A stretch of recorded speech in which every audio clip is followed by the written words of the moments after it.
आज विपक्ष में सबसे दबंग नेता के नाम से जाने जाते राजकुमार भाटी जी हमारे साथ हैं, जो कि एंकरों की ऐसे धुलाई करते हैं। गोदी मीडिया के जो एंकर उनकी ऐसे धुलाई करते हैं जैसे वॉशिंग मशीन में कपड़े डालकर धुलाई की जाती है। सर नमस्कार, सबसे पहले तो हमारे चैनल में आपका स्वागत है सर। धन्यवाद। तो एसआईआर का मुद्दा पूरे देश में छिड़ा हुआ है, जहाँ बीएलओ खुदकुशी कर रहे हैं। ऐसा एसआईआर में है क्या?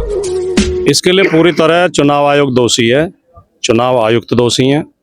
चुनाव आयुक्त बिल्कुल बीजेपी के कार्यकर्ता की तरह काम कर रहे हैं। जो मोदी जी इशारा कर देते हैं वो करते हैं। इस एसआईआर को 1 महीने में कराने की क्या जरूरत थी? इसके लिए 3 महीने 4 महीने का टाइम भी दिया जा सकता था। ये तसल्ली से भी हो सकती थी। ये जल्दबाजी की वजह से ये बीएलओ के ऊपर दबाव है और उसमें बहुत से बीएलओ ने सुसाइड कर लिया है। कुछ बीएलओ सरकारी नौकरी से रिजाइन देकर भी चले गए हैं।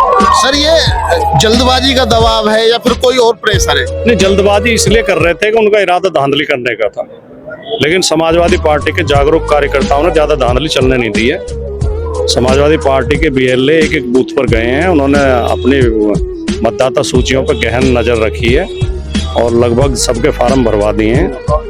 तो ज्यादा धांधली हम होने नहीं देंगे, लेकिन चुनाव आयोग का ये निर्णय गलत था कि इतनी जल्दबाजी में एसआईआर कराना। बताते सर बिहार में भी धांधलेबाजी नहीं होगी, लेकिन आपने रिजल्ट देखा, जहां गठबंधन की जीत दिखा रहे थे वहां अपोजिशन में भी नहीं है, विपक्ष में भी। बिहार में मतदाता सूची में ज्यादा धांधली नहीं हो पाई थी। बिहार में तो 10,000 रुपए डाल के इन्होंने चुनाव जीता है। उस पर भी चुनाव आयोग ने आंखें बंद कर ली, वो भी चुनाव आयोग की गलती है। और कभी ना कभी चुनाव आयोग को इसके लिए कोर्ट में जरूर खड़ा होना पड़ेगा कि जब चुनाव चल रहे थे, मतदान के बीच में 10,000 रुपए कैश ट्रांसफर कर रहे थे, ये सीधे सीधे रिश्वत थी।